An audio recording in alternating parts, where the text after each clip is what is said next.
vous avez suivi la table ronde avec Sibeth Ndiaye. On a donc parlé de communication de crise. L'ancienne porte-parole du gouvernement, on le sait, a souvent été au cœur de polémiques pour des propos plutôt maladroits.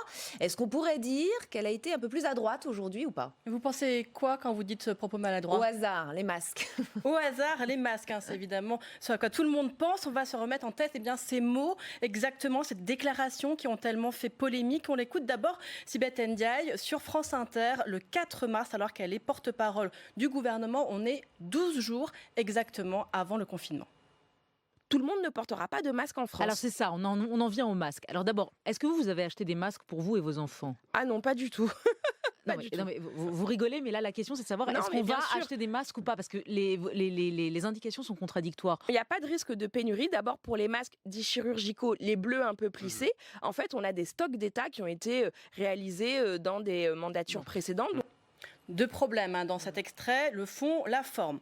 La forme, puisqu'on parle de communication, la forme, c'est l'éclat de rire, comme si la question posée était presque saugrenue, ridicule, et forcément, ça c'est maladroit. C'est d'ailleurs ce qu'a reconnu Sibeth Ndiaye, elle a eu des propos maladroits. Le fond, c'est deux choses qu'elle dit. Un, il ne faut pas que tout le monde porte des masques. Bon.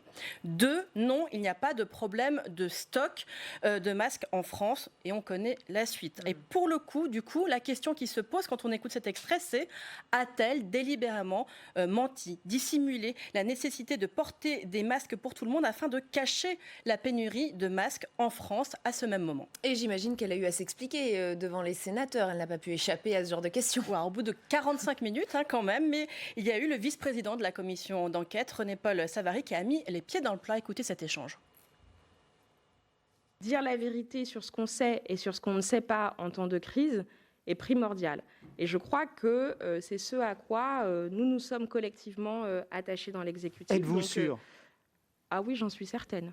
Par rapport au masque ? Par rapport au masque, bien sûr. Par rapport au masque, bien sûr. Nous avons dit ce que nous savions. Nous avons établi une doctrine d'emploi. Nous avons rendu cette doctrine d'emploi transparente. Dans la doctrine d'emploi, il y avait une priorité qui était donnée au personnel soignant dans les hôpitaux. Mais moi, à aucun moment, on ne m'a demandé de mentir sur ce qu'était la situation des masques. Et à aucun moment donné, je ne l'ai fait. Voilà, j'ai dit la vérité, c'est là la défense de Sibeth Ndiaye, qui, il est vrai, a été beaucoup critiquée pour avoir dit que le grand public ne devait pas porter de masque. Et elle est revenue là-dessus ce matin en disant, oui, à l'époque, la doctrine scientifique n'allait pas dans ce sens. Lors de son audition ce matin, elle s'est d'ailleurs appuyée sur les instructions de l'OMS qui disait le 30 mars qu'il ne fallait pas avoir un port de masque généralisé. En revanche, lorsqu'elle dit qu'il n'y a pas de problème de stock sur France Inter le 4 mars, là, ça pose des questions. Et d'ailleurs, Sylvie Vermeillet, co-rapporteure de la commission d'enquête, s'est interrogée. Dans ce cas, si le port de masque généralisé était inutile, s'il y avait les stocks, pourquoi avoir relancé des commandes dès la fin du mois de janvier ? Pourquoi Agnès Buzyn commande des masques le 30 janvier ? Il est considéré que par précaution, il vaut mieux augmenter le stock de masques par rapport à ce qu'il est à cette époque-là, et que donc il y a des commandes qui sont réalisées. Et je me souviens aussi que la consommation de masques qui remonte après la première semaine d'accélération de la crise dans le Grand Est est très, très, très, très, très largement supérieure à tout ce qui était imaginable. Voilà, donc au début de la crise, Sibeth Ndiaye disait à l'époque qu'il n'y a aucun problème de stock, mais dans les semaines précédentes, le gouvernement avait fait plusieurs commandes urgentes car les besoins étaient largement supérieurs à la normale. On était à x20 par rapport à la normale dans le Grand Est, nous-a-t-elle dit ce matin. Et Agnès Buzyn, en audition cet après-midi, nous a même dit que pour éviter la pénurie, il aurait fallu lancer les commandes de masques dès le 22 janvier. Sophie Taillé-Polian, quand vous voyez tout ça, quelle conclusion vous en tirez ? Est-ce que pour vous, il y a des contradictions ? La conclusion que j'en tire, c'est qu'on nous prend pour des imbéciles et qu'on nous cherche à nous embrouiller. Tout le monde a bien vu qu'il y avait un problème de masques, il y avait un problème de matériel médicaux, y compris jusque dans les hôpitaux, jusque dans les services qui traitaient du Covid. On a vu des soignants avec des sacs poubelles. Donc, je veux dire, on ne peut pas nous raconter que tout était extraordinaire et formidable. Ça, c'est la première chose que j'observe. La deuxième chose que j'observe, c'est que ce n'est pas un extrait que vous avez remontré.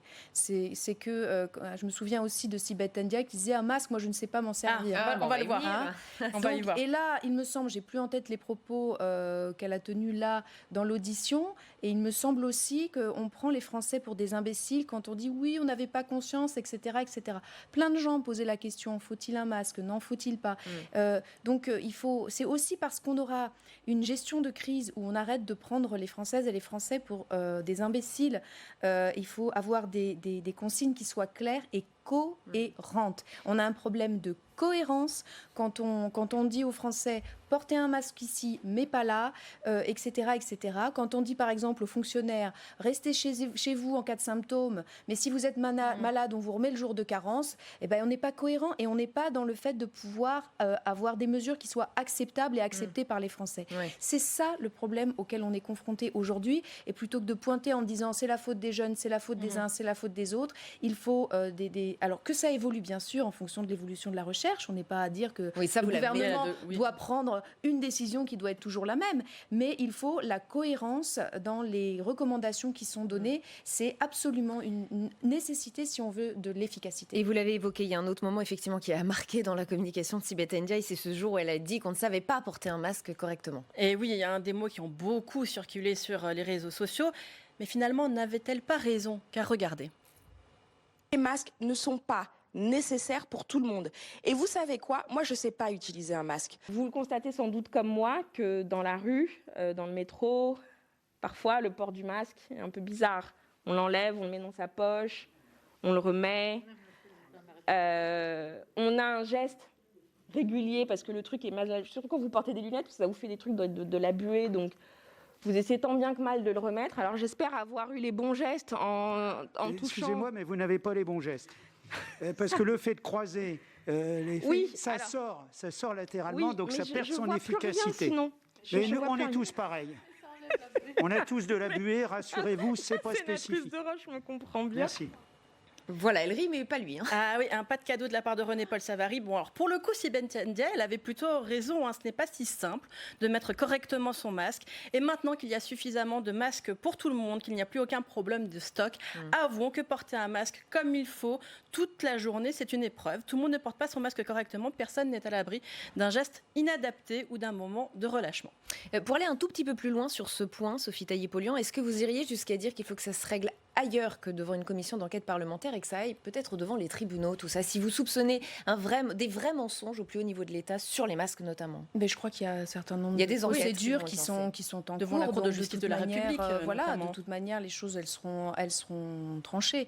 Ce qui est important pour une commission parlementaire, je crois, c'est d'une part de tirer le bilan, les leçons, pour faire en sorte que, à l'avenir, on puisse aborder et anticiper beaucoup mieux ce genre de crise. Et revenir sur les décisions qui ont été prises après les épidémies de SRAS, c'est ça, qui avaient conduit à la création de ces stocks de masques, et voir quelles sont les logiques à l'œuvre qui font qu'ils ne sont pas entretenus, pas bien conservés, etc. etc. Et que les stocks... Ça, c'est extrêmement important pour qu'on sache et qu'on prenne la mesure du fait que dans notre société, il faut arrêter de tout considérer à l'aune du court terme.